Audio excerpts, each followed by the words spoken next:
شنبري كبعلي waxay fulinaysaa howlgallo waaweyn oo buuxa oo dhameystiran cidii u hoggaansan weyda awaamiirtaas waxaan u aqoonsanaynaa cid la shaqaysanaysa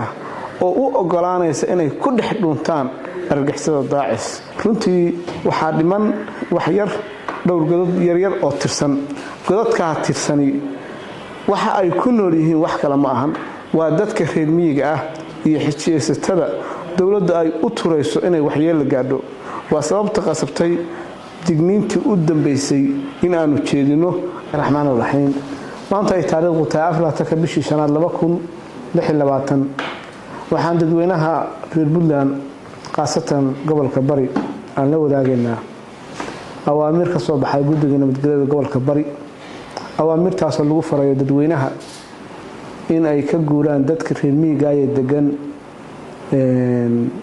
area ay ku dhuumaaleysanayaan argagixisada daacish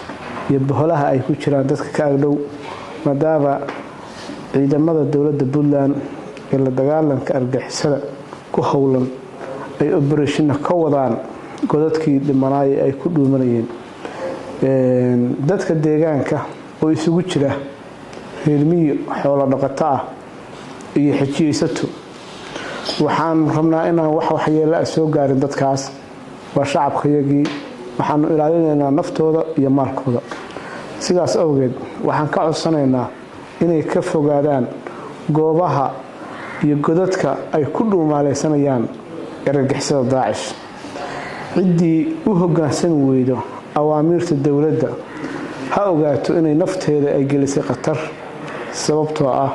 waxaanu ka howlgalaynaa dhulka iyo cirka labadaba cirka waxaanu ka bilaabi doonaa duqeymo aan ku diminayno godadka ay ku dhuumanayaan dhulkana waxa ku maqan oo ku howlgal kaga jira ciidamada dawladda Puntland cid kasta oo area-daas ku sugan waxay khatar ugu yihiin inay waxyeello ka soo gaadho howlgalladaas si aysan waxyeelladaas u imaan waxaan ka codsanaynaa reer miyiga godadkaas iyo area-daas ku nool inay ka guuraan iyadoo loo qabtay muddo 5 casho ah sidoo kale dadka xijiyeysatada ah waxaan ka codsanaynaa inay ka soo degaan oo ka soo dhamaadaan meelaha hawlgallada ay ka socdaan cidii awaamiirta u hoggaansan weyda waxa ka dhalanaya waxyeelladaasina mas'uuliyadeeda dawladda Puntland way ka madax bannaan tahay maadaama markii afraashanaad lixaad oo arintaas laga digay ay tahay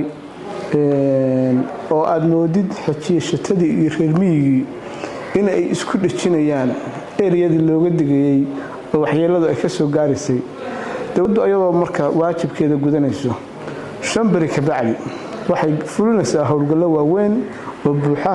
oo dhameystiran cidii u hoggaansan weyda awaamiirtaas waxaan u aqoonsanaynaa cid la shaqaysanaysa oo u ogolaanaysa inay ku dhex dhuntaan argagixisada daacis waxaan mar labaad farayaa dadka ku nool godadkaas ay ku dhuumanayaan argagixisada daacis area-deeda inay ka fogaadaan ka soo degaan buurta inta laga kalin gareynayo runtii waxa dhiman wax yar